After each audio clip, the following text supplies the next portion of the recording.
What's going on, everybody? Welcome to Market Talk Sundays. We back at it. We missed last week because I had too much going on. So, what can I say? Good thing we get another day to put the work in. All right. So, hope everybody's doing well. Hope everybody's in good spirits.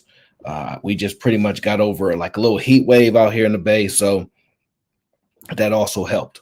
I normally do complain if it's raining too, but that's all right. But now it's a heat wave and that's over. So everything back to regularly scheduled programming. All right. So got tons of stuff that we need to get into. A lot has gone on in the past 24, 48, 72 hours.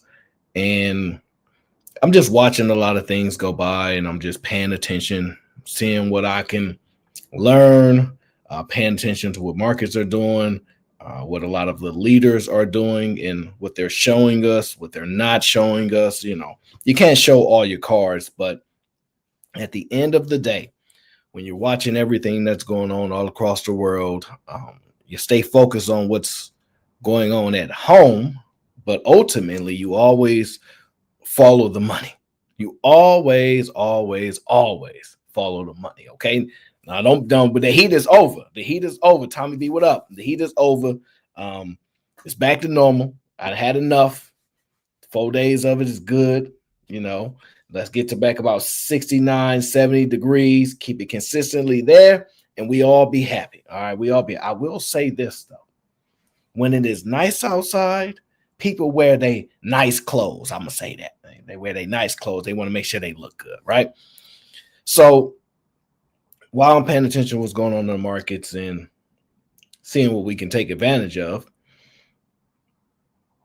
I always try to put my focus on what is everybody else paying attention to and why that's so mainstream and what is everybody not talking about. Because it's always the stuff that people are like, oh yeah, I'm not paying much attention to.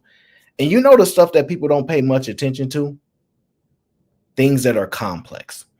Things that require a higher level of thinking, things that's not so simplified, and requires you to think for more than 5 minutes, requires you to be strategic thinking, requires you to be future thinking.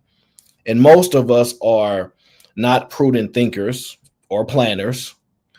We are what we call fearful individuals, meaning we like to do the wait and see concept, especially us folks here. In most cases, that is the best idea. We ain't going first to that new city that y'all talk about. Y'all go first. We wait 9 years and then we'll go down there. But in this case, when it comes to finance and when it comes to the markets, you have to be a little bit, diving into the future because everything valuation wise is based upon what the future outcome is likely going to be. So when you look at, you're analyzing a business, they give you what they would consider, forward earnings, meaning projected earnings and things that should happen based upon projections, right? So that's why every time you hear a call, even though y'all, might not be listening to as many quarterly calls as I tell you to, you hear something that's usually brought up by management, which is the forecast, meaning what we plan to see next quarter, the quarter after, et cetera, right? And that usually gives us a picture of what the expectations is. Wall Street has their analysts. They go and analyze the numbers, projections based upon their skill set. And then we kind of get all of that convoluted stuff, put it a pretty bow and project it to us, right? So that is why we always follow the money. And in this case, we have everything going on with jobs, job loss, job openings, right? And the best way to identify, or one of the most prevalent indicators of growth, right, which is what we kind of focus on, is job openings, right? Jobs being available. That is a sign that a company has an expectation for growth, projected wise, their intentions for it, right? What you don't want to see, which is job losses and no job openings or low job openings, right? Because then that's an indicator that companies don't believe that the growth that they're projecting is going to actually come true. So they are going to prepare to buckle down and weather the so-called financial storm, whatever that may be. And right, and there's definitely a storm going on right now. Let's be clear.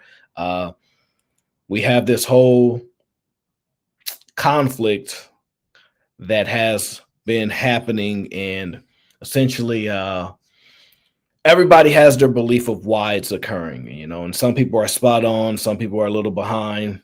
Some people thinks it's about oil and things like that and whatnot. Even though the US is one of the biggest when it comes to oil, we one of the biggest players, people focus on what is so right in their face that they don't pay attention to the other things, right? The thing that right now the battle is over, which I think is America primarily, we got our dominance because basically we took over right after Britain pretty much lost the top spot, right? The UK was everybody's safe haven. You know how they talk about the so-called petrodollar and all those things? Well, before us, it was the UK, and they dominated everything. And they were essentially the reserve currency of the so-called world. And we took their spot, and we have held the crown ever since. I do not believe any group stays at the top forever. But I'm optimistic in the sense of it's going to stay that way for my lifetime. For my lifetime and our immediate children's lifetime, the U.S. will remain number one. So how do we deal with all this uncertainty and this fear and all these things, right? Because I'm dealing with people who panic and think that, what are you going to do? What are you going to do? So I'm going to tell you this. I'm just going to continue doing my day-to-day thing and watch it play out, just like it's been done 20 years ago, 60 years ago, around the Great Depression, all this time. Mass fear tends to wrap people up who don't have a plan, who don't prepare, who is not someone that is a strategist and is able to maneuver whatever the waters give them. You know what I'm saying? They might can float, but they can't do the backstroke on the water. You know what I mean? They can't dive underwater and swim. They can just only tread water. So unfortunately, that's what's happening with a lot of people. So we have defensive players in the market, we have offensive players, and then we have people that are wait and see players, right? So most people know what they are. The important thing people need to understand is that markets are still a lot of human-based things because it's so emotional, right? That's why you'll see one day markets up 500-700 points, 1,000 points. Next day is down 500,000. It's just up and down and up and down. And you can't really get your pause on why that's occurring. And the reason why is because in the short term, you know how like you're reactive if somebody gets kind of aggressive towards you, you have a like initial reaction. You might meet the aggression. You might kind of cower back or whatever the case is, but there's an initial reaction, right? And that's how markets are. When there's news given that looks like it can tip the scale forward or not, people kind of react to that immediately, and markets are just like that. So in the short term, right, in the short term, we believe that, whatever is happening right now is how it's going to be, because we can't see past the 5 minutes or 10 minutes or 2-3 days or month in our direct face, right? But overall, if you project, you'll realize that, oh, okay, 7 months ago, I got frustrated, but it really wasn't about nothing. Now you're looking back like, yeah, I overreacted. But in that moment, your emotions took over. And that's what you're seeing happening with people right now, right? So does anybody actually know what's going to happen? Some people do. Some people are building, controlling how the future is going to shape. And we are not those players. All right. Me and you, for the most part, we are not those players. We don't have that type of influence or power to negotiate around the world and start to establish things. But what we do get to do is participate, whether we want to or not. Meaning the game of life is going to happen whether you want to participate or whether you don't. You participate. That's just how it works. And so what I'm seeing right now is interesting opportunities Uh, Diversification can somewhat matters to some people in some areas and other people's not, right? But let me tell you in the short term what I think will happen, right? And then we'll get into the breakdowns and everything. Short term, this: if tensions escalate, right? I'm picking and choosing my words, and you guys understand we've been here for a while. Ultimately, the one thing that I know for sure is going to happen, right? This is what I can tell y'all for sure is going to happen, is if tensions escalate, right? And the VIX, right? We get the fear meter, right? If it jumps because of something occurring, one thing I can tell you that we will do as humans, our natural instinct is to acquire resources, food, right? Lights, flashlights, batteries, things like that, right? So that means that grocers, most likely their stocks will tend to rise as the inversion to what's occurring, right? So if you look at a Costco, you look at a Walmart, a Target, one of my favorites is Sprouts Farmers Market, right? And what you're going to see is if you guys just pay attention to this stuff over time, if escalations occur, what you're going to see is they are going to kind of respond invertly to that, meaning they're going to jump up. Why? Because people are going to rush to buy toilet paper. People are going I can't see how they're going to rush to buy these type of supplies because they believe that one, the price is going to jump and they can't afford for those prices to jump, or they will be left without supplies.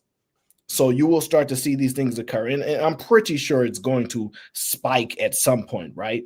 And what that means is that following quarter or whatever, when those companies go to report, the number is going to jump because whatever reserves that people tend to have, they are going to blow it on getting those resources because one, they don't know what to expect, right? Now, other people who's been here a while or who really understands what's going on will say, we've been here before. Fear is not fear is not like a real thing. It's just like an emotional response. The only thing that matters is what's actually going to happen or not. And what are your actions based upon what's going to happen? That's it. Worrying about it, getting anxiety, none of that is going to be very supportive of you. It's just not going to happen.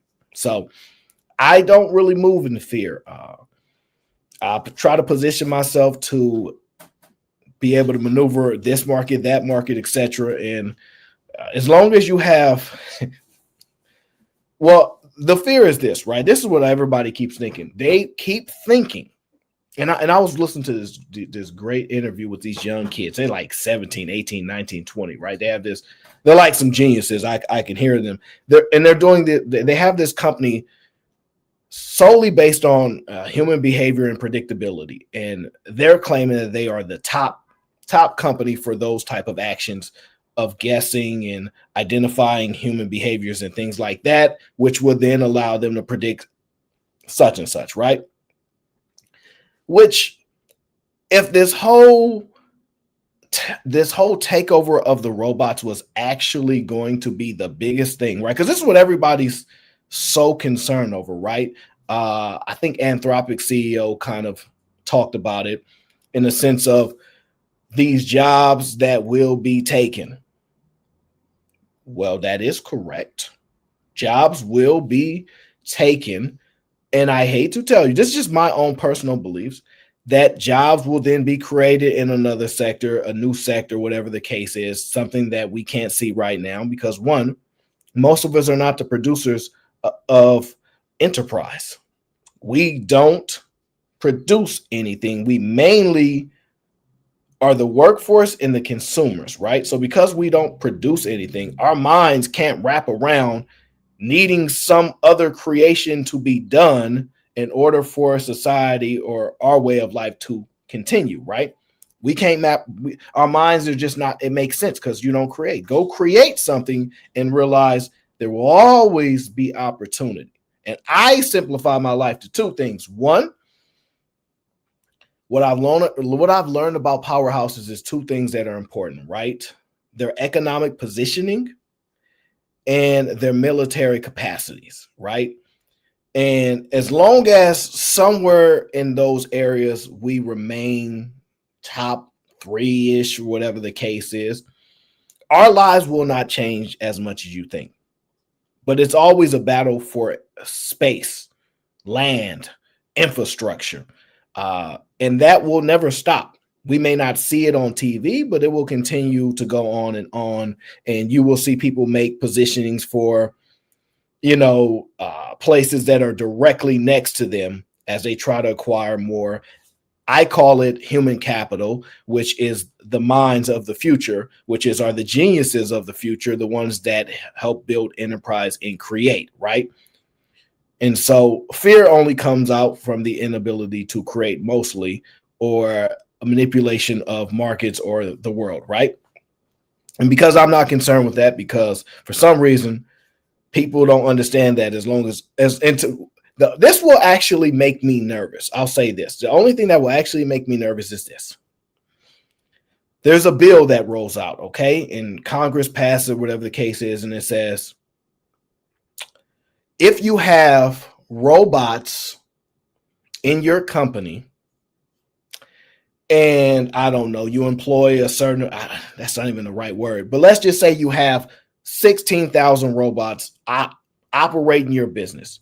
And the government says, for each robot you have, on a monthly, weekly, quarterly basis, whatever the case is, we are going to tax them. We're going to tax the production of robots. Whatever that robot can produce, we are going to tax that. That's the only time I'm going to be like, oh, okay, then hold on. Whoa. That will be a game changer.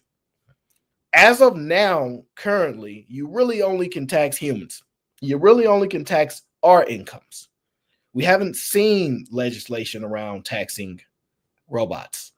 You might see the cost to acquire a robot or something, but the continued output of labor for that, we've never seen anything like that. So I would need to see something like that to make me a little nervous, right?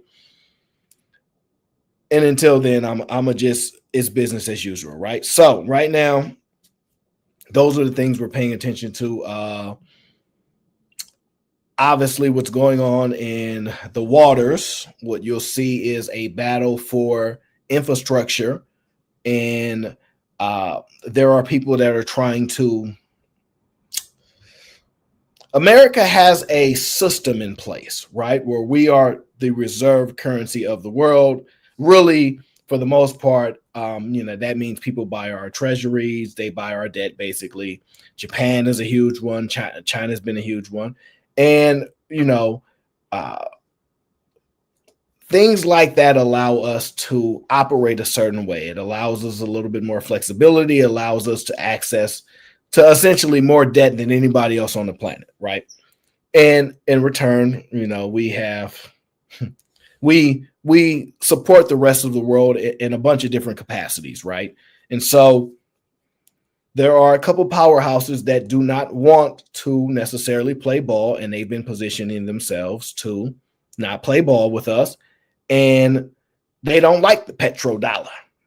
So they find ways to circumvent that, and the U.S. is taking steps to try to shore up those positioning as we battle for the next frontier, which is the continuation of the technological revolution, which ultimately comes down to AI. That's where we're at. It comes down to the battle of AI and then infrastructure. And that's what I'm seeing happening.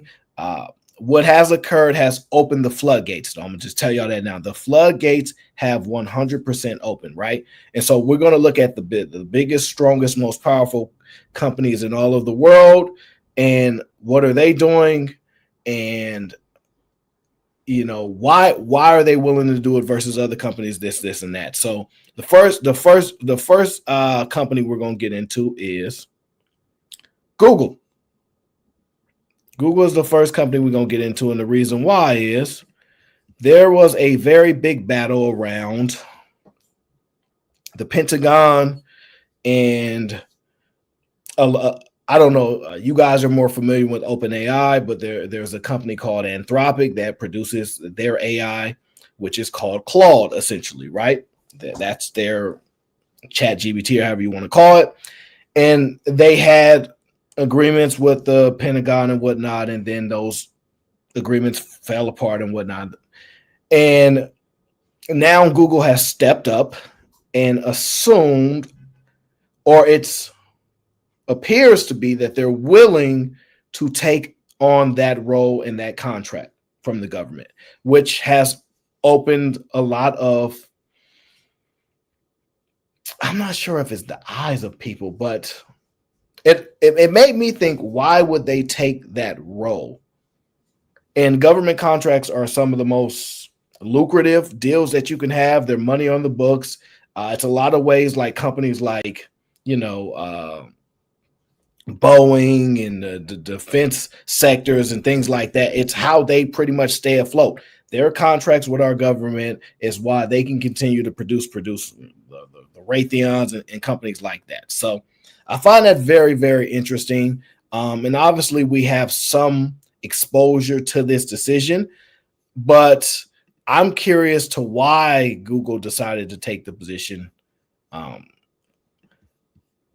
the same position that Anthropic was basically refused against. Microsoft has decided to support Anthropic in their decision, which is crazy because Microsoft has like tons of contracts with the government. But essentially, for some reason, Google has decided to take that role. And I'm not exactly sure why they're willing to do it, to be honest with you guys. So we'll take a listen to that. Google's looking to take advantage of this battle between Anthropic and the Pentagon, even as their own employees side with Anthropic in the battle against the Department of Defense. Our Mackenzie Sagalos has that story in today's Tech Check. Morning, Mac. Hey, Carl. So you've got Anthropic heading to court with the Pentagon on Tuesday, OpenAI taking heat for rushing into a defense deal. So really the biggest beneficiary so far may actually be Google, which has worked hard to stay out of the spotlight since the Iran war began. Now, BI reporting that in a January DeepMind town hall, weeks before Anthropic's Pentagon battle, CEO Demis Hassabis told staff he was very comfortable pushing deeper into national security work. Now, by that point, Google had already updated its AI principles to remove a commitment not to develop weapons or surveillance technology. And then separately, The Times reported that Google Cloud CEO Thomas Kurian met with Emil Michael, the Pentagon official in charge of selecting AI tools, back on February 26th. That's the same day that Anthropic's talks collapsed. So Kurian, he was reportedly there to pitch an expanded partnership, with the message being Google can deliver the same caliber AI tools without all this noise. So the leader of these whole AI battles for Google and whatnot is this guy. And obviously we're in a tipping point as far as positioning and what they would call the New World Order, right? So Ray Dalio, who I've talked to you guys before, he has a phenomenal video on how the New World Order kind of works. He's essentially one of the greatest financial minds of modern times, at least. And I think a lot of the stuff that he speaks about, he's spot on. He's essentially running the biggest hedge fund in the history of America, at least could say the world, because we think America is the world, even though it's technically not. But really smart guy. Not perfect. Nobody's perfect. People do predict wrong and whatnot, but he's kind of talked about how the New World Order kind of works. You guys should watch that video. I'll explain to you guys a bunch of times. It kind of simplifies language in a way that we can break down more easily than more of the complex needs that it requires to really go into an expansive talk with someone like a economist or somebody like that, right? But ultimately, Google stepped in and they are saying they don't have the same restraints that the other AI companies have when it presents to allowing the firewalls, essentially, which are created to limit certain capacities by their products. And the government wants to effectively not have any limitations on capabilities. And that makes companies a little uncomfortable. So it is really interesting that they're willing to do that. I don't think it's a money play, to be honest with you guys, because out of all these companies, I think effectively Google probably makes more money than almost any company on the planet. So I don't think it's a money-based thing. I don't know if it's a strategic alliance that they're willing to do for something later down the line, whatever, but they're willing to alienate their employees. Well, remember, these employees are a little different, right? So these employees are, I'm not going to say regular people like us, but they technically are, but they have a lot of, they have a, like, a lot of these kids are young, right? Where they're to a degree conscious mind. They're worried about saving the rainforest and all kind of stuff like that. So there's a huge environmentalist aspect to them, right? And so they are not really comfortable with this, and they've raised concern. You have to remember, essentially, I believe Microsoft tried to oust OpenAI CEO from the company, and he left, and all the employees left with him.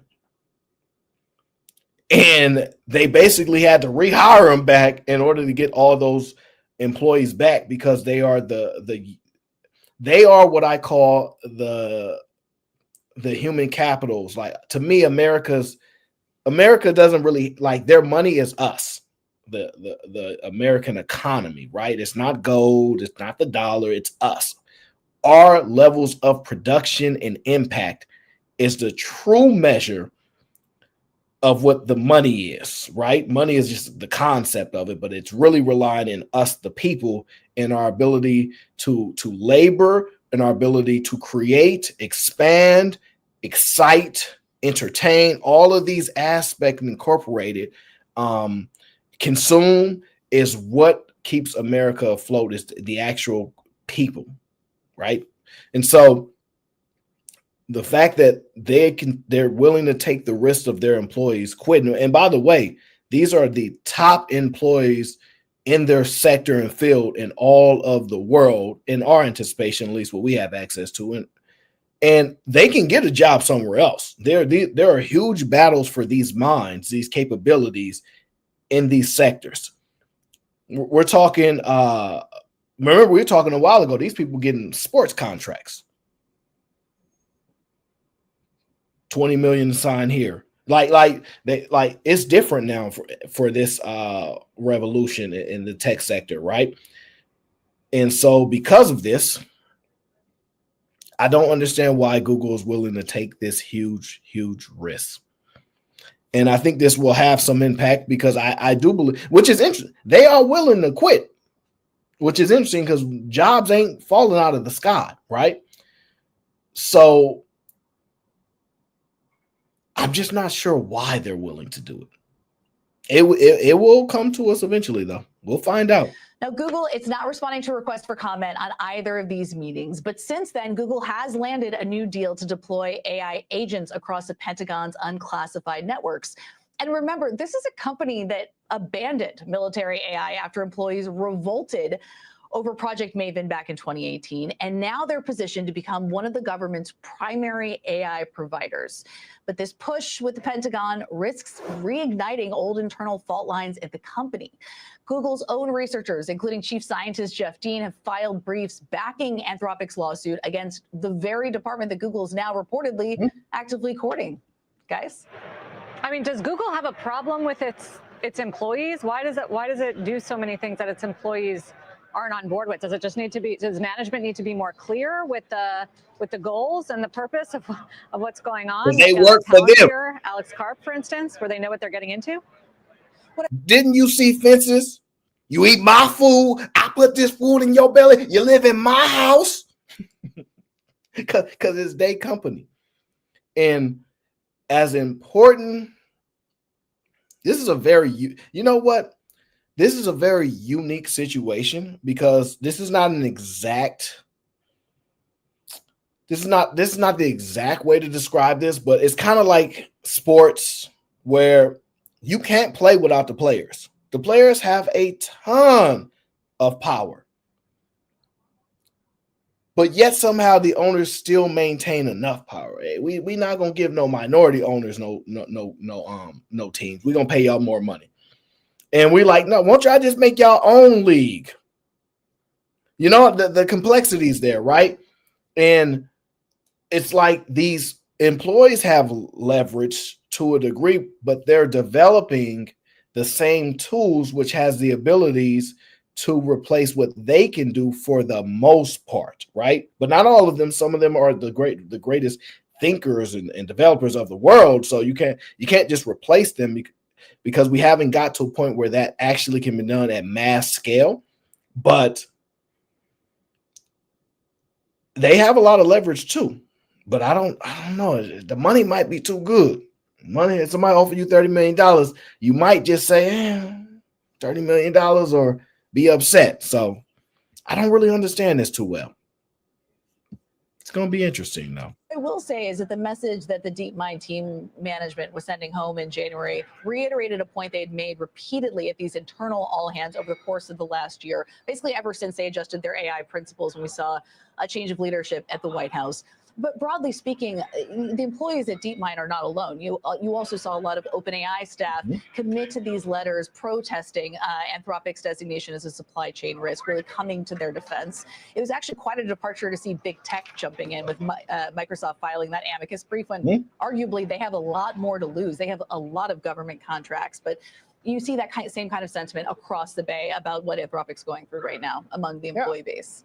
Companies have three basic constituencies: their customers, their shareholders, and their employees. And it's just a matter of how they prioritize those and how that changes over time.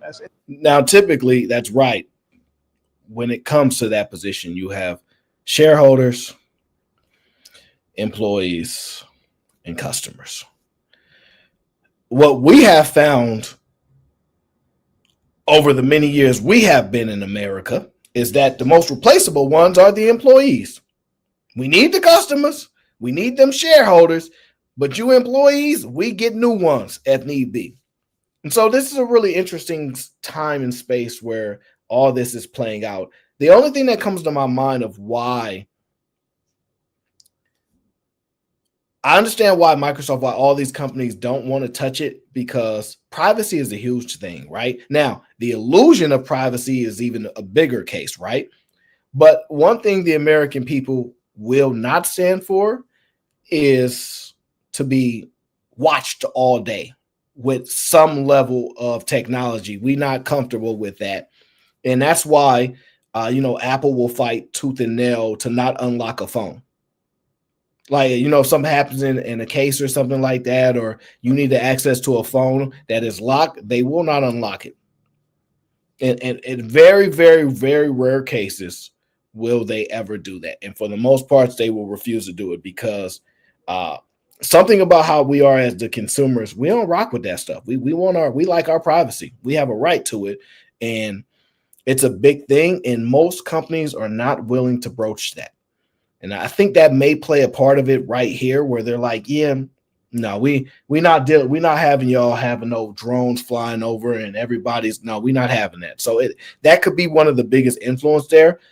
I don't know if Google is just so consumed with data that they're willing to do almost anything to acquire it, because let's be clear, if you have access to top secret information, well, that data that you acquire has a residual impact later down the line in their ability to influence and navigate and create the technical future is something that they may want to lead in. And that may be why they're reasoning for this, because it's definitely not money based. Now, maybe they just believe that to win this type of the type of battles that we have here, it's important that they center themselves as being one of the ones that was on the forefront of it. I don't know. It's just really, really, really tough to say. It really, really is. But I shall keep my eyes on this. Okay. I shall keep my eyes on this. Okay. Hey, Brittany. Older? Who told you I'm getting older? These grays, no, these ain't real grays. Yeah, I used that. I spray paid that in. These ain't real grays. I spray paid that in. That's spray paint. But that's what I think it comes down to, right? So ultimately, I think it's the surveillance aspect of it. It's what I think. Now let's get to the other aspects of it, right?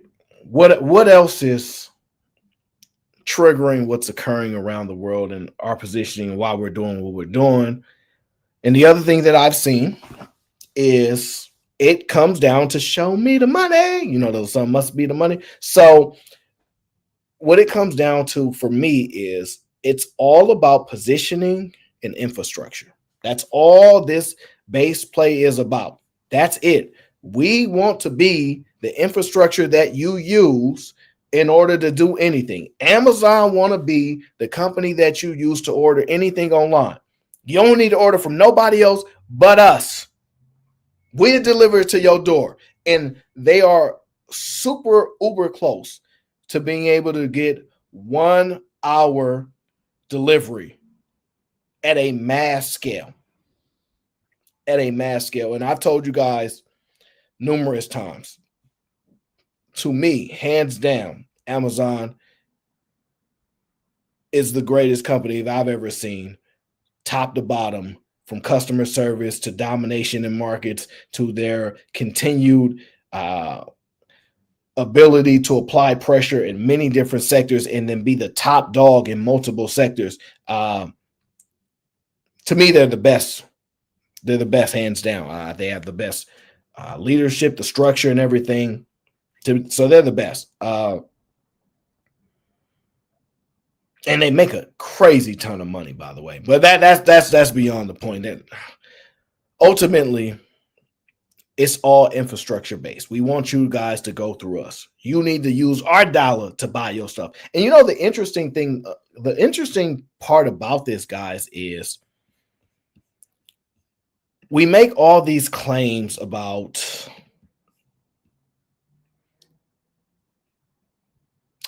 the manipulation of currency and things like that, right? And where somehow, some way, everybody's doing that to a degree. In the U.S., right, you guys have this spiking of gold and all this. And I personally do not believe it's possible for almost any country, for the most part, to go back to like a gold type standard. Because most of the powerhouses, most of them, in order to get to that next level, they had to remove that ceiling, which was the physical limitation of backing everything by the physical presence of gold. That puts a cap on your capabilities, and that's where debt starts to be created. So you remove that gold standard, which I don't think we could ever actually go back to it.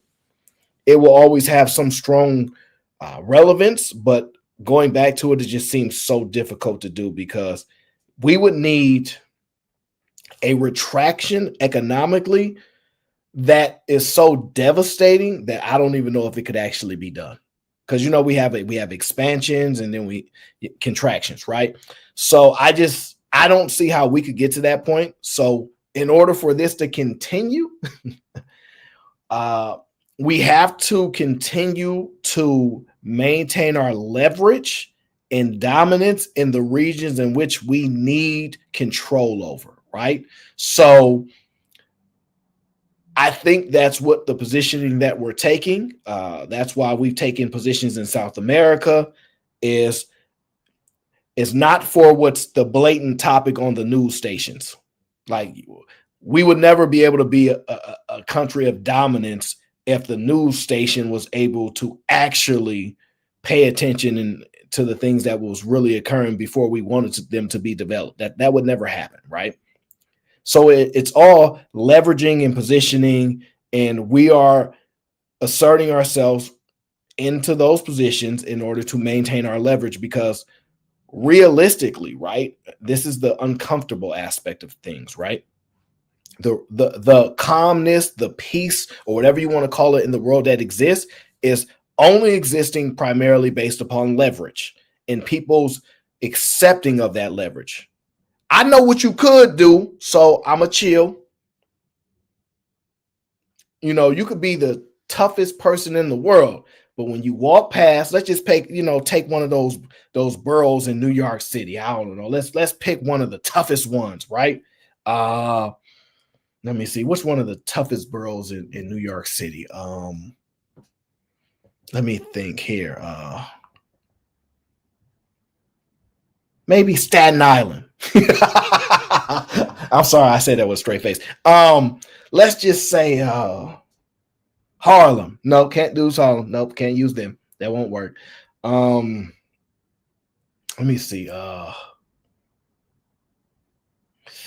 Okay, let's just go with the Bronx. All right, my guy Kasim said the Bronx. Let's go with the Bronx. You'll be the toughest guy in the world, but once you walk through there and you see 28 people outside and you walking by yourself, I don't care who you is. You know what you're gonna look at them? They're gonna look at you, and you know what you're gonna do? Mind your business. Mind your business. You know why? Because you're gonna look at them and say leverage, and let's just keep the peace. You know how they be having those little TikToks or whatever they are, the little short-term like videos, and they have the little the comedy aspect of when you kind of walking through and they shoot back to play what's in your head. Like, don't look at him, keep your head straight. Look him in the eyes, though. Don't be scared. All right, that's enough. 3 seconds. You know how it's one of those things. You know what could happen, but we're gonna keep it cool. It's leverage, right? And leverage is what the United States does, like it or not. It's what Britain did for many, many years. And that's how they maintained their level of control for years. And Britain still has some level of influence or whatnot, but obviously it's trickled down and we maintain that role for now. And we'll see how long we can do it. But right now it's all about leverage, and we're trying to acquire more leverage. And ultimately what that means is we have to get people to agree to our terms, piece it up, and then, we can go back to everybody being happy again, or pretending like they are, but at least, it makes sure it benefits us a certain way. Otherwise, things happen, right? So it's just a leverage-based thing, right? Continuing on that, what this situation has sparked is, see, I don't like the political aspect of the world. I don't really like politics. It's a necessary thing to follow to a degree, but I don't like it. And so because we don't have a lot of diplomacy where leadership lies as far as acting diplomatic and whatnot, it rubs a lot of leaders, world leaders, the wrong way. And if you frustrate enough people, you can cause an uprising, right? And so what's happening right now is a lot of people are paying attention to reliance and things like that. And one of the things that's being talked about right now is payment systems, right? So one of the huge, big time mega payment system processors, MasterCard, is in the news. Why are they in the news? Well, it's for a couple reasons.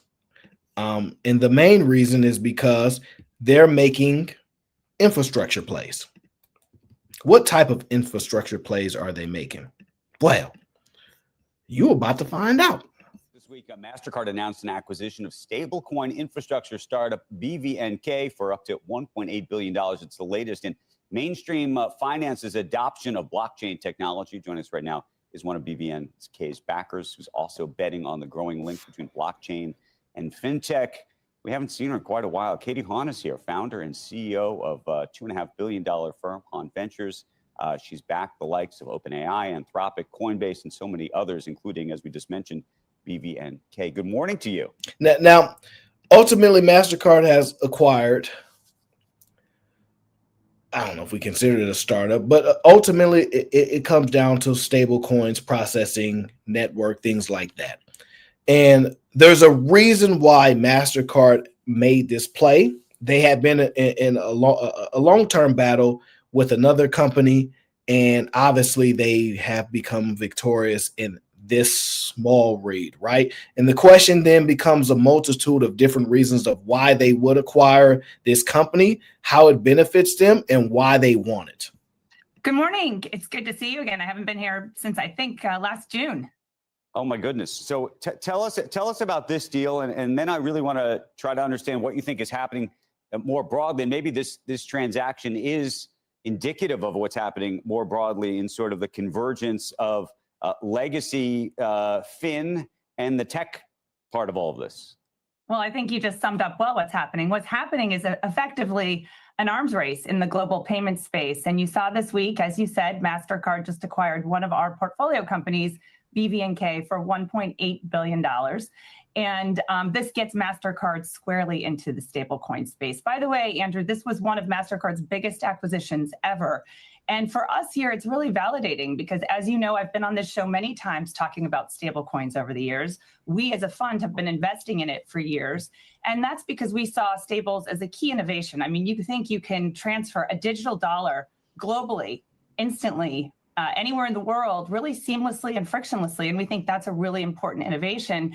And that's why you've seen incumbents, not just like MasterCard this week, get into stables. You also saw last year Stripe acquired another of our portfolio companies, Bridge, for $1 billion. Well, she over there stunting.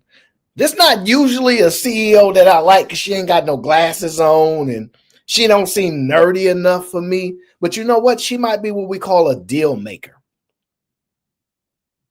She might be what we call like a deal maker, you know, like someone that's just really good at making deals and whatnot. But she definitely saying, hey, we got $1 billion here and $1 billion here. But ultimately, what you're seeing here is infrastructure plays, right?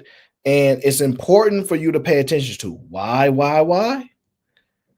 Because what happens, what a lot of companies do is ultimately they acquire companies, and you may never hear of those companies again. Amazon is known for that. Or you may hear about them much later down the line, and they were acquired 20 years ago, right? And this is what I mean by infrastructure plays, right? It creates flexibility, right? And that is what they're ultimately doing. And remember, a lot of these systems were created, and this is why this is important, right? A lot of this fintech stuff was created so that they would be able to get outside of the so-called matrix, meaning all these corporations and government that has so much control over things. And we don't, you know, we wanted to have something that was not controllable. What they call that? What do they call it? Y'all know what I'm talking about. Say the D. Okay. Anyway, so I know one of y'all know it all. Okay. But the point being is this. Even though the strategy was to essentially decentralize things and move them into a way where the control was different, what you'll find is that these same so-called companies, right? Thank you, Lithium. Thank you for at least telling somebody paying attention. These same so-called companies that you're trying to get reliance off of, because they have such a tremendous amount of patience and money, that when markets, remember, this is so important. When things get choppy, right, it creates opportunity, right? And this is important because the company that they end up buying, BVNK, right, there was a battle between them and another company, okay? That other company was this company, okay? Coinbase. Coinbase was trying to do it. They end up abandoning the acquisition of $2 billion, which, as you see now, the acquisition for MasterCard was like 1.7, which means the valuation came down, or because they were able to get Coinbase to drop out of the race or whatever the case is, that they had a little bit more pricing power, right? But ultimately, Coinbase, they stepped away. And it talks about it. It says here, Coinbase ended the negotiations and whatnot because they didn't want to pay the $2 billion. The American crypto, and it's important to say that the American crypto exchange and MasterCard have been in advanced discussions to acquire BVNK, the UK-based fintech firm that builds stablecoin infrastructure. Okay, now I don't really care about this other stuff, but let's see. Stablecoins raised 50 million. Yeah, all that stuff's not important. The thing that's important to us is the infrastructure and the play at which why they're trying to do it and why it's important for them to make these acquisitions now as they start to predict what's going on. And one of the main reasons for this acquisition is there is a major battle going on in the EU in their payment sector, and that's sparking a lot of what's going on right now and why these plays are being made. And we'll break that down in just a moment, but we'll let Miss Katie Hahn continue her breakdown, okay? Right. And I think it's easy to see why this space is $12.5 trillion of volume already, and we believe that this will only increase in an age of AI. So it absolutely feels like it's going in that direction. The question that I would have about all of this is whether stablecoins ultimately become commodified. And maybe there's so much room between now and commodified that it doesn't matter as an investor. It will. I'm curious how you think about that, because if everybody has their own version of a stablecoin, what that ultimately means. Right. Well, look, there are many currencies in the world, right? But then there are a few dominant currencies in the world. And we see the same thing playing out in the stablecoin space ultimately. And just because something is inevitable, I always say, doesn't make it imminent. But we really see with the rise of AI systems and things that I'll call agentic finance, we really see this trend continuing with stablecoins. These are fundamentally new rails, purpose-built for this new era in tech. When you think about what's happening in crypto right now, in the blockchain, obviously this clarity bill that's not so cool. There's no clarity on clarity. What are you thinking ultimately happens between this massive fight between the crypto industry, and of course you were on the board of Coinbase, and the banking industry, which is what this is really You was on the board of Coinbase that tried to buy the company? Actually, it's not true that there's no clarity, and let me tell you why. Just this week, I just guys want you to pay attention to that. She was on the board of Coinbase. Coinbase tried to acquire the company in which her company has a lot of their investments tied to. Remember how I told y'all how these so-called boards be working? You have the CEO of this company sits on the board of Disney. You have the CEO of this company sits on the board of Nike, and then you and they're all making money together somehow, some way. And my granddaughter's, she needs to get into that school. That's a legacy school. Can you call a friend? Absolutely. That's my alma mater. Actually, I actually attended Princeton. I can make a few calls for you. Absolutely. And that's part of how the game is played, right? And that's why I tell y'all, every time y'all are researching a company, you don't just look at the name of the company. You look at what they do, how they produce, how they make money. Do they have ability to leverage that power? Meaning, do they have pricing power, right? Is that demand strong? Do they have brand power? And then you go and look at their board of directors and you see where else those people on those boards sit, because then it will then give you an insight to you sit on the board here, you sit on the board here, and okay, you must have friends in there, and it's a possibility. And I'm gonna simplify this, and you saw what Elon did with his company. He just merged them together. XAI, and he said, we just gonna merge these companies together because I can do it, because they ain't public trade. I'm just merge, and you can still do a lot of that influence for the public companies. But let's not get too caught up on that. Just wanted you guys to make sure when they say things, it's a reason why he identified it.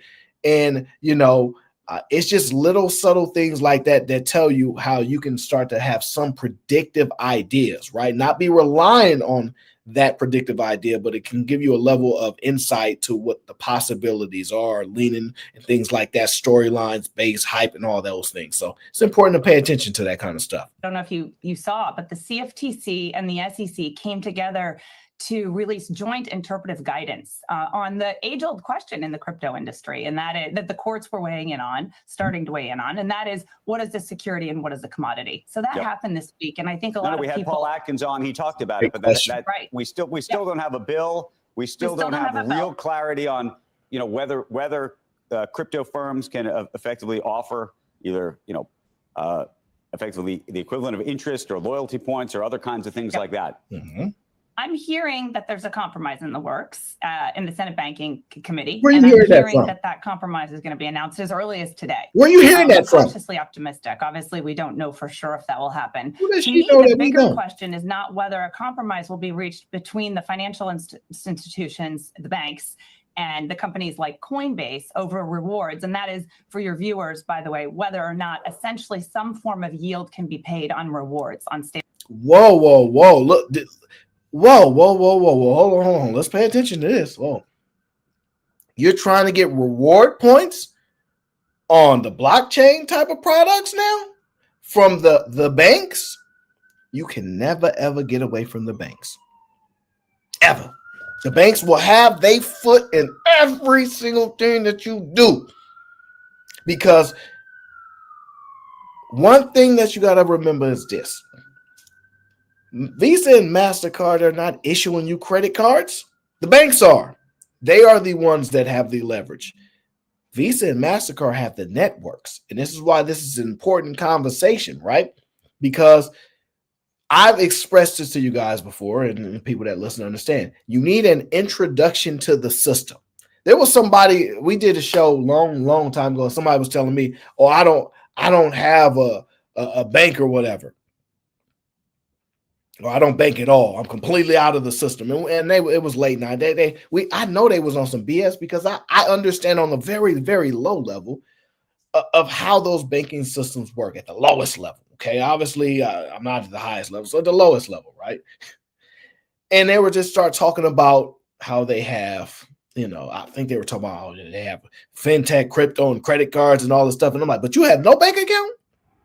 How are you paying for this stuff? How are you moving money there to put it in a crypto account then? Like it was just like, come on, man. Like people will say anything, but you cannot get away from those banks. Okay. They will have their hands and paws and everything because the amount of power that they maintain, and there's a reason for that. We won't go too deep onto that right now, but ultimately think about it. Reward points.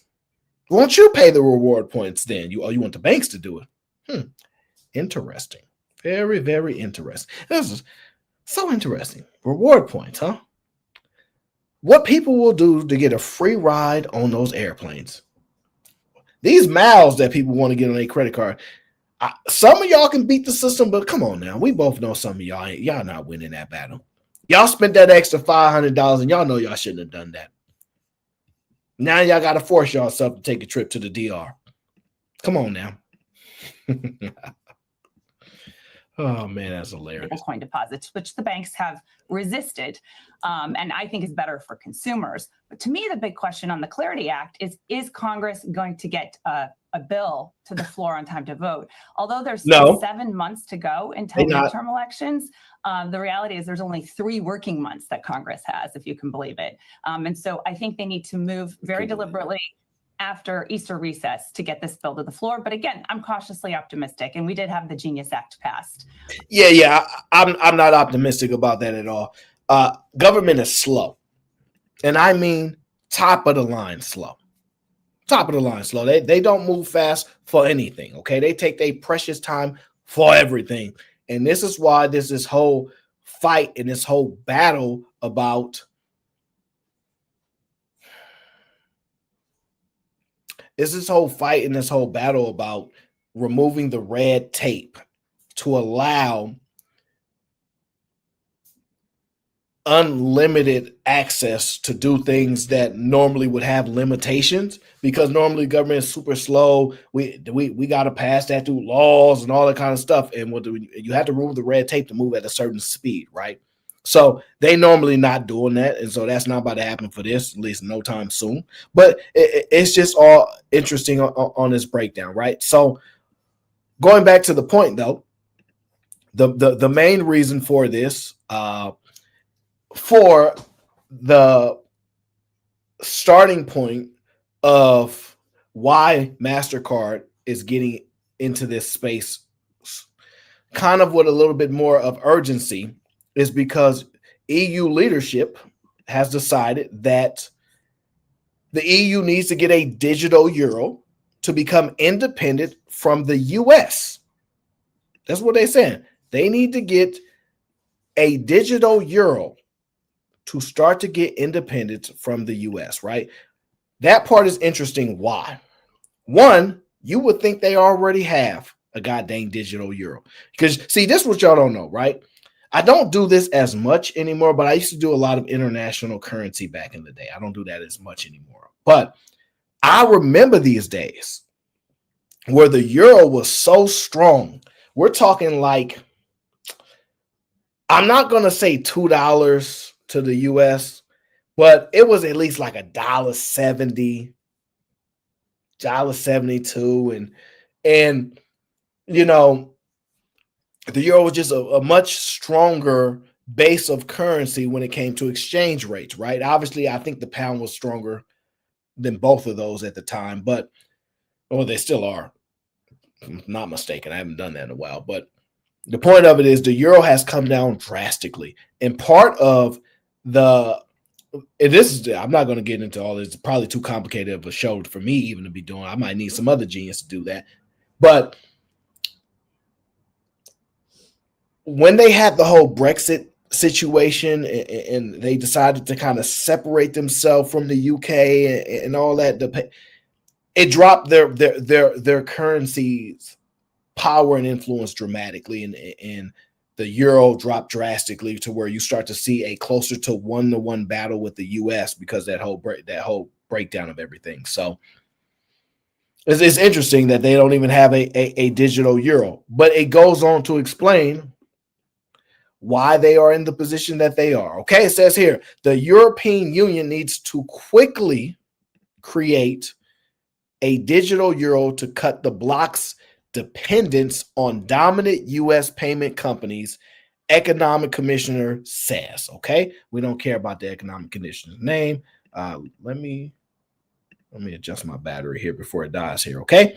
It says here, the European Central Bank has been working to introduce a digital euro since 2020 to modernize its payment system and ensure the central bank money remains relevant in an increasingly digital world. Okay. Yeah, well, we all understand how digital it is. It says, process has been slow, partly because of lack of political urgency in Europe. I'm going to repeat that again. Progress on the digital euro has been slow, partly because of a lack of political urgency in Europe and some resistance from the banking sector. Now, when you hear the whole political urgency, you have to understand you ain't diplomatic, you ain't so-called extra nice to people. So now, because there's that abrasion there, it's like, hold on. You wow there. You ain't really pacifying us, because other world leaders have egos too. They just not in a position to have a chest out. They got to cower in. Put your chest down. We got our chest out. They got their chest down. But at some point, if they ever get the position, if they ever get the ability to put their chest out, they will put their chest out. Okay, it says, but the willingness of the U.S. administration of the president to use economic pressure on Europe to achieve its goal, like in the case of Greenland, has helped focus minds. Today, our payments landscape is highly dominated by non-European providers. This makes us dependent on foreign-owned companies in an increasing polarized and fragmented world. Okay, I want you to pay attention to that, right? Because it says dominated by non-European providers.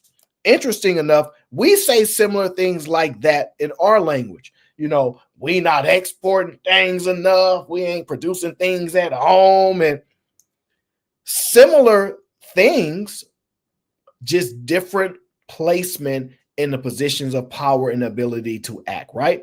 It goes on to say this. Almost 2/3 of all card transaction in the EU is now handled by U.S. giants Visa and MasterCard. This dominance has made the EU vulnerable. Ceding such a degree of technological control over the EU's economy to others could impede our ability to act autonomously. Okay? Is that how you say it? Autonomously? Oh, you want me autonomously? Okay, whatever you want. It poses a real threat to our resilience and the economic security. Okay, a digital euro to be used for online purchases as well as payments in shops would solve that, and work on it should be accelerated. Well, go ahead and try.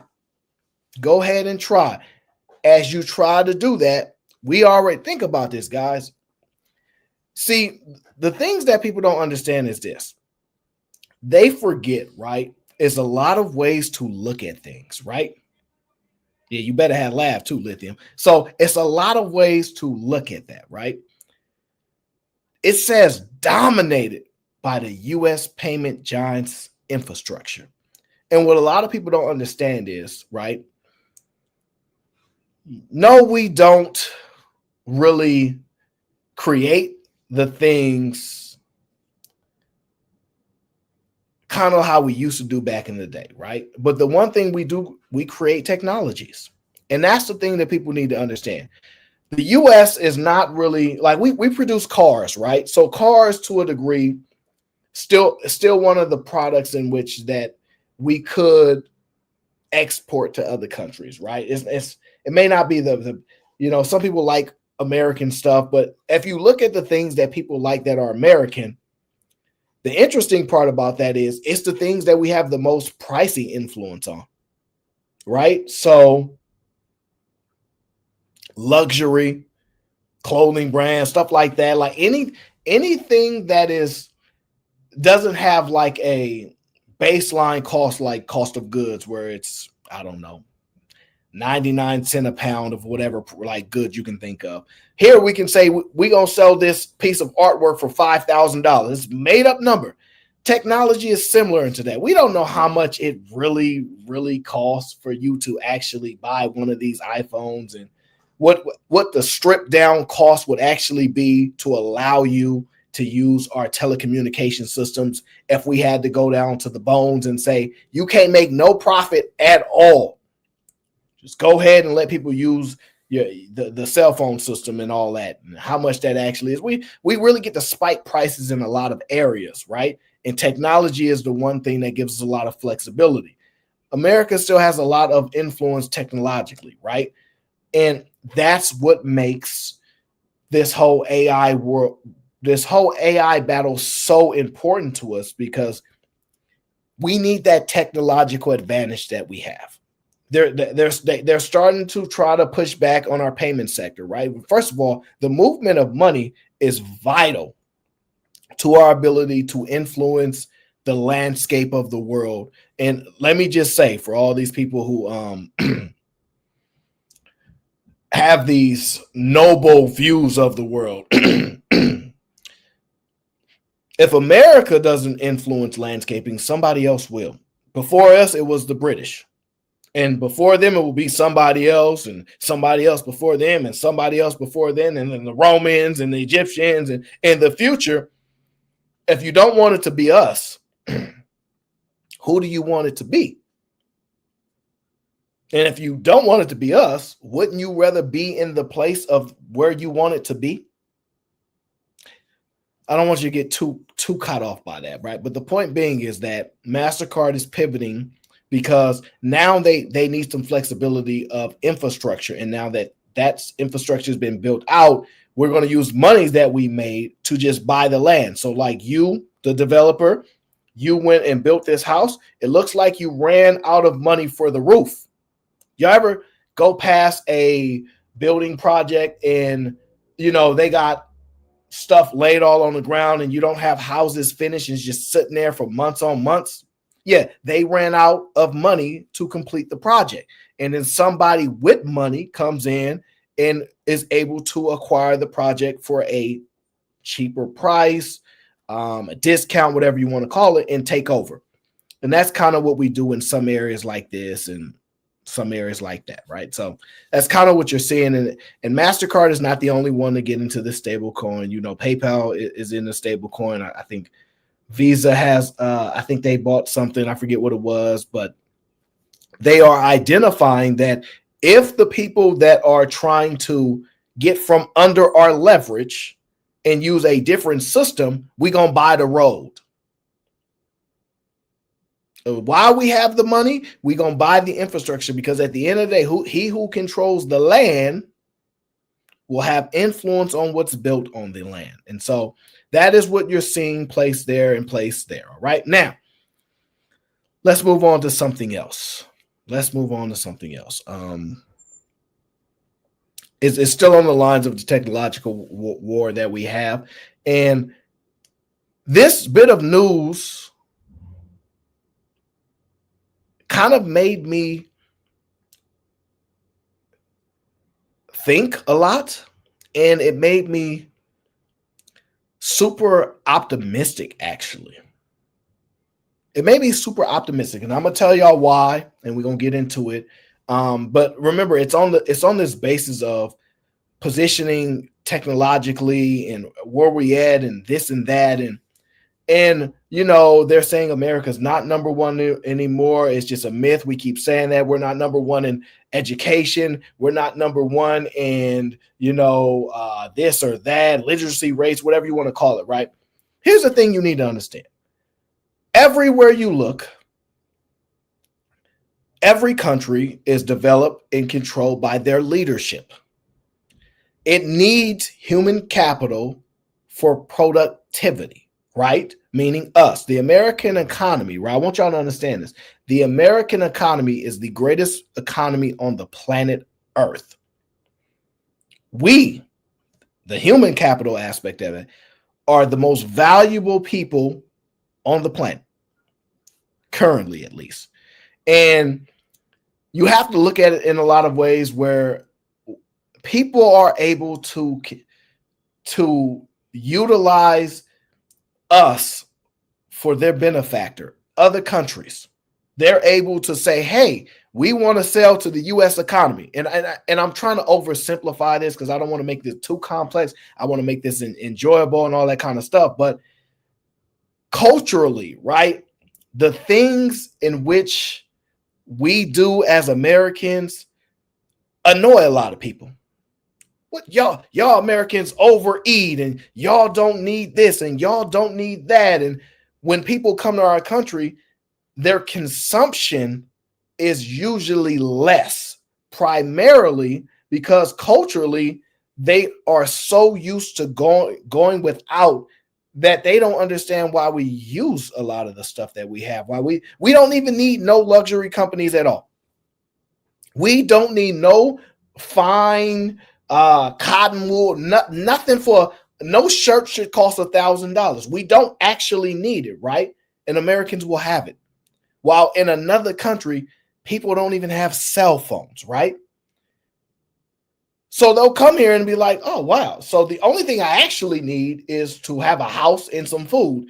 And I can pay for that. You know, I'll buy that. And, you know, I'll just keep paying down on it. And I'll just wear sandals every day. Nobody can get offended. I said sandals. I didn't say which people wear sandals. I said sandals. And the bare minimum type stuff. What we say bare minimum is like extra to a lot of people, especially when they come here.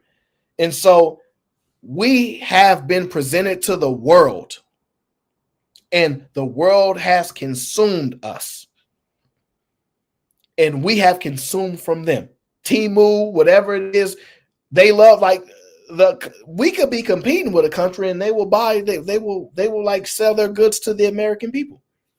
And those same people will not necessarily buy from the American people. So their economy buys their own stuff and not ours, while we buy everybody else's. We are the greatest access to the world, no matter what country it is. For the most part, if we don't have like any embargoes or, you know, trade restrictions on them, they can get access to the greatest economy in the whole world, which is us, the U.S. people. There is no greater economy anywhere. And that's based upon a multitude of different things. One, our culture, what we willing to buy and waste our money on to use that money to ship it somewhere else. You get what I'm saying? And that is unique to us.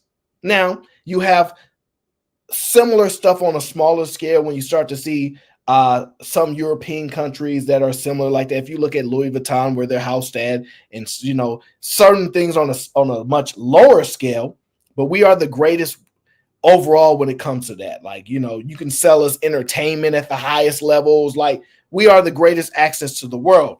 And so I don't think people really want that to change.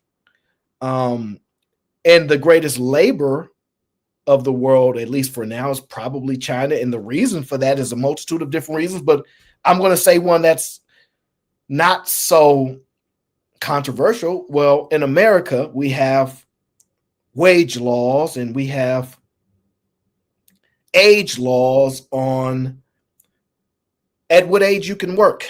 In other countries, they don't have the same restrictions we have. So imagine you having a billion plus people, and every one of them, and I'm just using this hyperbolic statement, all of them can work. And let's say in America, we have the same 1 billion people, but unless they reach a certain age, they cannot work.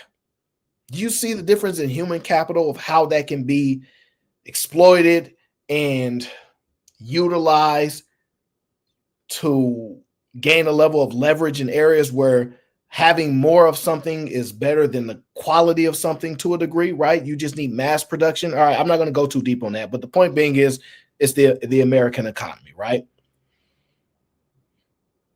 And so I believe strongly in it. I believe strongly in what Warren Buffett says, and he says, buy America now, buy America forever. And it worked for all 100 years of his life. And I believe strongly it will remain that way for us. And part of the reason that I feel even stronger about it is the news that we have, right? I didn't even tell y'all about this. I forgot to even go over this. I had this other article about it. I'm just going to quickly say this though. The claim is that before we jump forward, right? Because I know some people jumping in, before we jump past the MasterCard and payment infrastructure. See, I'll be having so many articles that I'll be reading and stuff, I'll be forgetting to even go over half of them, right? But I'll just quickly jump back into this. Just quickly, it just says here, every time a European taps a card, pays online, splits a bill with friends, transaction flows, the infrastructure owned by American companies, Visa and MasterCard approximately 24 trillion in transactions. I want y'all to look at those numbers because these are mind-boggling numbers. 24 trillion annually in transactions. That is ginormous, by the way. Ginormous. I just want you to know why they're trying to push back a little bit. And 56% are all cashless transactions in the EU. I didn't want to move on without telling you guys that number is an astounding number of just how much influence we have there and why they're fighting. Warren Buffett stepped down as CEO, but he ain't retired. I'm gonna just tell y'all this, and one of the greatest influences for me is actually what opened my mind, which was I'm never retiring. I will work until the wheels fall off. I will never stop. And I don't just mean in the capacity of being a worker for a company or something like that. I'm going to always work towards some goal, towards some progress. I'm going to always be doing something productive, or always aiming for productivity. Because what I've learned is that that's what all of the great minds of the world, they always work. They never stop. So I will adopt that. I would like the ability to be able to retire indefinitely, meaning forever. But I believe in the concept of buy back your time over time, meaning that, you can buy a year off, 6 years off, 10 years off in a lot of cases.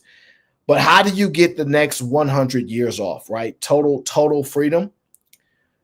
That is really the goal of life. 100+ years where you if I wanted to, I would not have to lift a finger for the next 100 years. Yeah, that's different. Obviously, I'm being hyperbolic in the sense of we don't need 100 years because I'm already up in age, thanks to Brittany, talking about how old I am in front of everybody, embarrassing me in front of company. But ultimately, that is the goal everyone should shoot for, is to have that type of flexibility, but never, ever retire. Nothing good's come out of retirement and stop working. Everybody I've ever seen stop working, it never goes well. So I ain't gonna never stop. Ever, ever, ever. Okay, let me get back to where we was. Where we at? No, that's not what I want. Here we go. Here we go. That's what I want. Oh, sorry. You know, guys, I got all this stuff down in the background. Here we go. I need to close this out, close that out, so I can focus a little bit more. Close that. There we go. All right, guys. What has given me a level of optimism about where we're headed, right? Well, the news is this. There's a company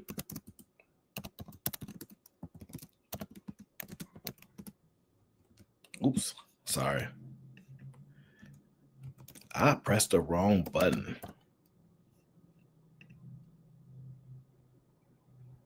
Okay, there we go. Come on, computer. That's why. Let me see here. All right, here we go. So there is a company that is under a lot of fire right now. They're under a lot of fire, and they have been criminally charged, with going against the interests of the Americas. And y'all know what we do as Americans. We don't like to lose. That company is a company called Super Micro. And that company is in the news. Why? Well, you can listen for yourself. Microcomputer losing about 1/3 of their value. It's because of an international smuggling scandal that apparently includes hot air dryers, secret cameras, and maybe the worst alleged criminal activity. I mean, Christina Partsenevelos with the story in today's Tech Check.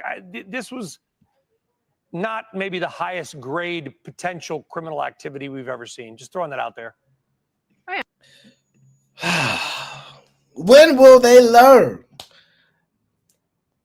This is America. Yeah. So, Supermicro is in the news for allegedly smuggling NVIDIA chips to another country when they was told not to do that. It is a high-level offense. It is a little jarring, actually, and it's a little exciting for me just listening to it, because it makes my mind start to just run around like, what's going on? So it's very interesting to me. But they got away with it with millions of dollars, and that's because there was a web of lies, dummy servers, and to your point, a blow dryer involved, or maybe many blow dryers. That's the alleged scheme federal prosecutors laid out just last night, charging 3 people tied to server maker Supermicro, including the co-founder you're seeing on your screen and board member Wally Liao, with conspiring to illegally divert billions in AI servers to China in, of course, violation of U.S. export controls. And somebody look up that last name, Liao. Wally. First of all, we know that ain't really your first name. We had a child. We should name him Wally. We would name him Wally. Oh, no, we don't believe Wally is your name. Somebody look up that last name, Liao.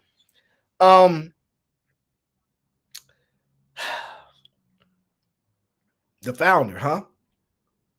Man, I wonder, just hearing this stuff, what goes to y'all mind? I'm gonna tell y'all what went through my mind when I heard this, but I just gotta know what goes to y'all mind when y'all hear this kind of stuff. Oh my gosh. These people are different. Supermicro, for those who don't know, builds high-performance servers, which include NVIDIA's most advanced chips. Prosecutors say the scheme routed servers through a Southeast Asian middleman, repackaged in unmarked boxes, and then shipped them to China. That's what you're seeing on your screen right now. Defendants staged thousands of fake, non-working servers just in case there was inspection. So those are the fake ones you're seeing on your screen. Also caught on surveillance camera, using a blow dryer to swap labels and serial numbers. That's the red thing that you're seeing in the woman's hand on the right-hand side. 510. Now, guys, this stuff gets me excited. And I'm going to tell y'all for many different reasons. One, I'm excited because, boy, we be on stuff. We be on stuff.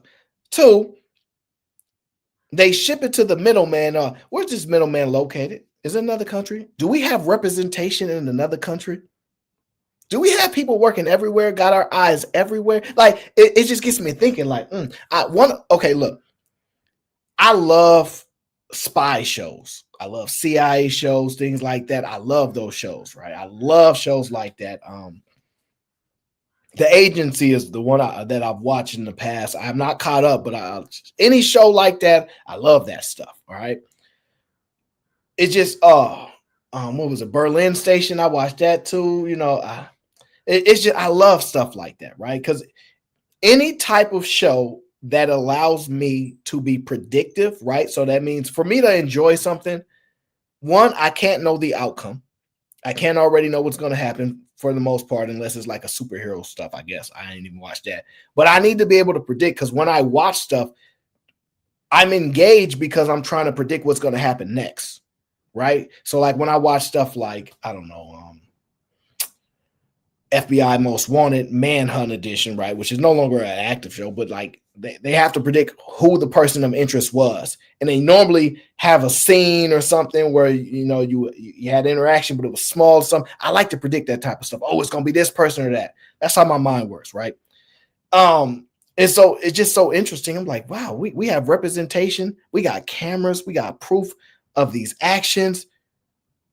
Very interesting. But that's not even all of why it's intriguing to me, right? And we'll get to the ultimate point why it's super intriguing. $1 million worth of servers were diverted in a single 6-week window just last spring. NVIDIA is not accused of any wrongdoing. Supermicro says it's not named as a defendant, but analysts, of course, are pointing to the company's 2018 delisting over accounting issues, where that same co-founder stepped down, but then he was rehired. UI. They did have that accounting issue, right? There's another country that is very known for cooking the books. I'm not sure where this Wally is actually from, Mr. Wally, but cooking the books, leaving, then coming back. See, what happened is with us, see, you could do something and then we'll forget about you. So you can sneak your way back in and we'll forgot you got rehired. We won't pay no attention to it because we own something else.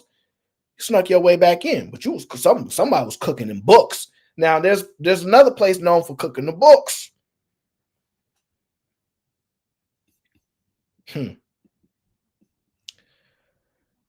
There's a thing called like sleeper cells. All right, let me not get into this conspiracy. Let me A chill. surprise auditor resignation It's just in all 2024 as reasons to question just how deep the compliance failures go, and whether the current CEO, Charles Liang, also seen on your screen with Jensen Huang, the CEO of Ooh-wee. Now, if these was in the files, he's smiling at him like they've been friends for years, right? He ain't even wearing no tie. Jensen got the leather jacket. Somebody mentioned that earlier. Excellent observation. He got the glasses on. I might have been like, oh, y'all cool with me. Y'all got the glasses on. Y'all know rule number one. Boy, oh boy, oh boy. It's not a good picture right here. I want this scrubbed off the internet. Video just a few days ago knew more than the company is letting on. Raymond James said the stock will suffer from a reputational discount over its reporting credibility, and that's why you're seeing shares down so dramatically right now. Dell, on the other hand, is up almost 5% because it's flagged as the most immediate beneficiary of Supermicro's customer relationships. Brian, take a hit. Before 1970. Oops, didn't mean to do that. So listen. Long story short, Supermicro has been essentially charged by federal prosecutors with these acts. Depending on what they can charge them with, it's going to be very problematic, right? Let me tell you what got me excited about that. I'm going to tell you what excited. One, the conspiracy of it all.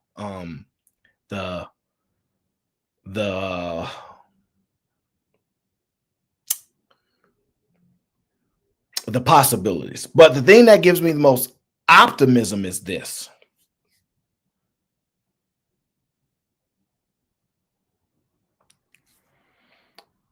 NVIDIA has to be light years ahead of everybody else.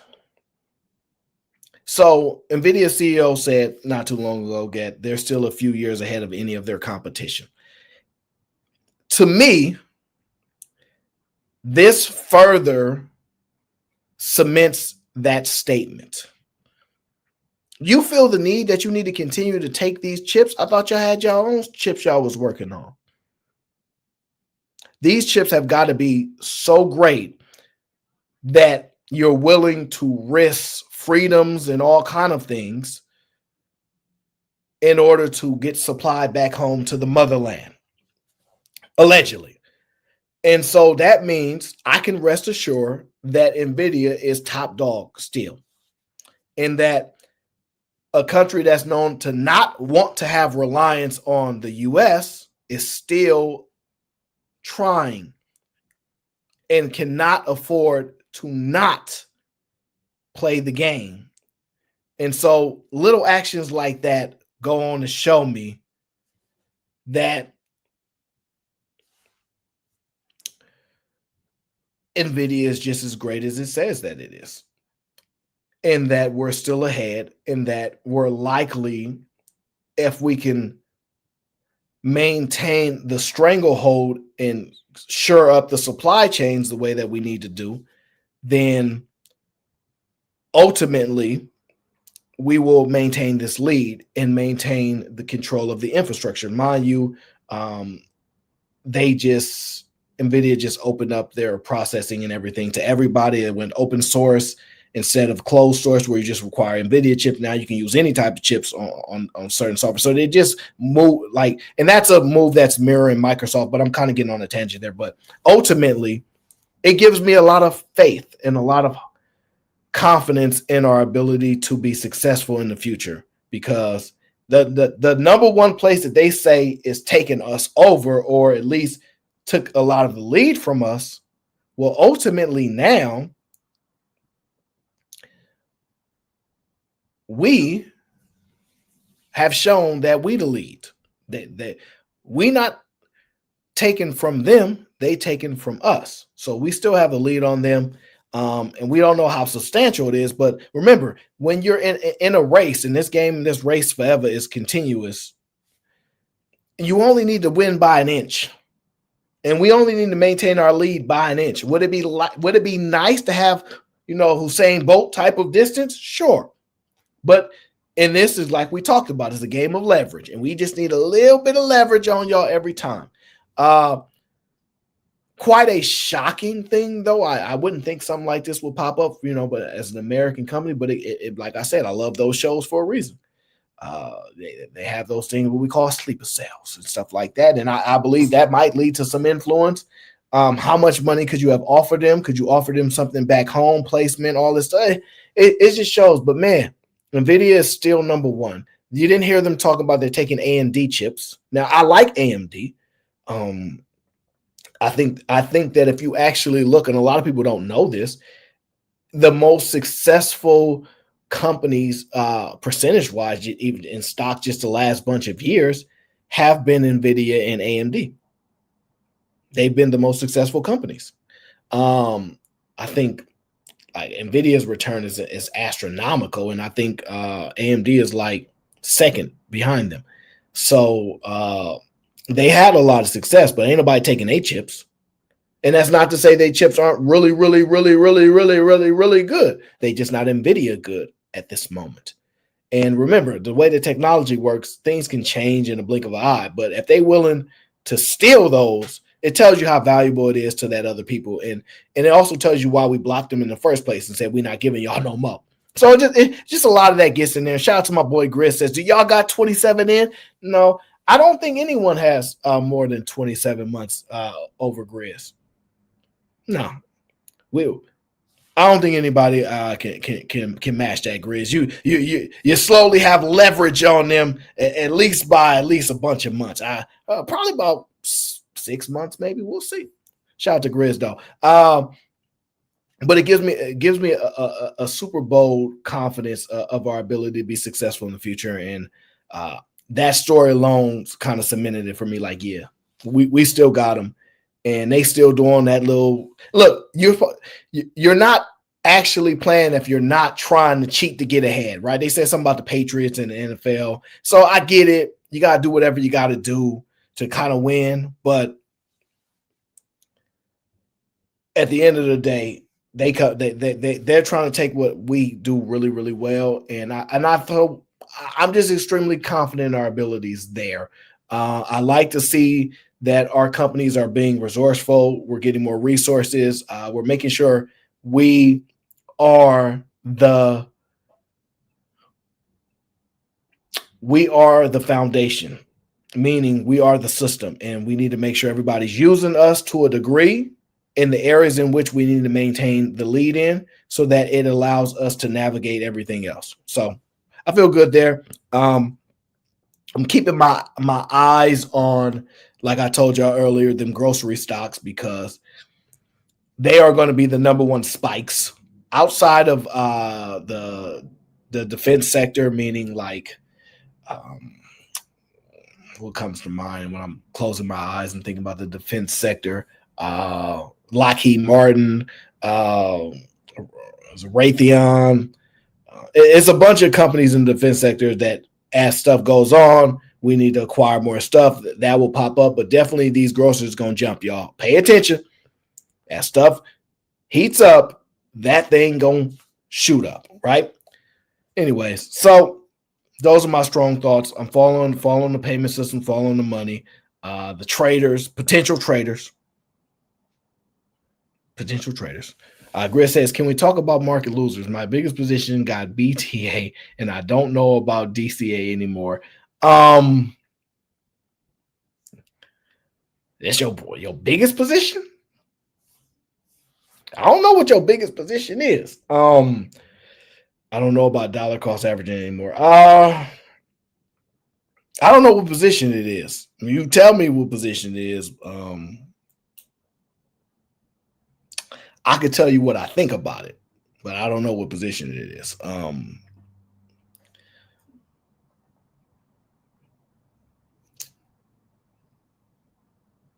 NVIDIA gatekeeps their drivers more than AMD. No, they could. I don't know. Yeah, it just depends. Eli Lilly. That is a very difficult business because they're very susceptible to FDA approvals and things like that, and they have a lot of things in the pipeline, and a lot of that is contingent upon certain things getting passed that could shoot this up. But they have a lot of products that they have on the market that return them a great amount of money. I still believe they will be a strong company going forward. I haven't actually looked at their valuation recently, but I have no doubt that they will continue to be a player in the future. They're not going anywhere.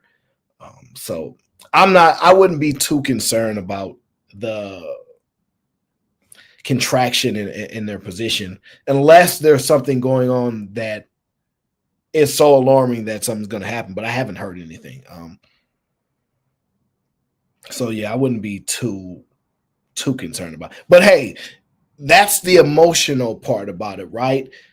You have a reason why you go in a position, right? And you typically should be able to expound on your reasoning, right?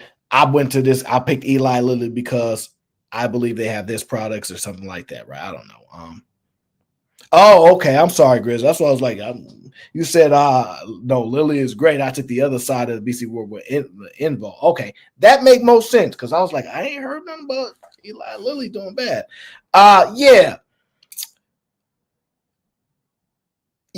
I would say the house normally always wins, and there's tremendous upside with taking the fighter that is likely that the odds are against them to win. But normally the biggest, strongest always win. That's why I talk about Amazon. That's why I talk about Alphabet. It's why I talk about Meta. It's why I talk about Nike. It's why I talk about Disney. Even though Disney is not performing great right now, at the end of the day, they have the best assets. Can they get the best out of their assets is what we need to see, right? Unfortunately, Netflix has the best management. So, but it ultimately comes down to things like that. And you usually go for the biggest, strongest, baddest person on the block. And they typically win by just intimidation. They intimidate you from getting in. You ain't gonna even get in the ring with them. So they normally can keep a lot of people out. And some people want to box, but yeah, it's hard to beat them. It's really, really hard to beat them. And they make the barriers of entry so difficult that it make more sense for you to partner with them or sell your company to them more than anything, because their pricing power is just insane. So yeah, I probably would, or I would probably step back from dealing with so many contrarian positions as far as going against the houses. Most time the house is going to win at some point. So yeah, I'm going with the house, the US of A. Y'all go whatever house y'all want to go with, but I'm going with the US of A. All right, guys, we've been here about hour 40. I put my time in. Okay, I did a video the other day. Make sure you go check out the video other day where I talk about a little bit of the journey of how it is pretty lonely when you're trying to elevate in your financial journey. And I just talked a little bit about how lonely it can be and some of the things that come up in those situations, man. So anyway, guys, I appreciate y'all. Make sure I hit that like button on your way out the door. Y'all enjoy the rest of y'all Sundays. Go have some fun. Enjoy the rest of the sunlight. I got a little bit left from this heat wave, and I'm going to enjoy it the best I can. I'm going to get something to drink and enjoy life. Thank y'all for tuning in. I see y'all on the next one.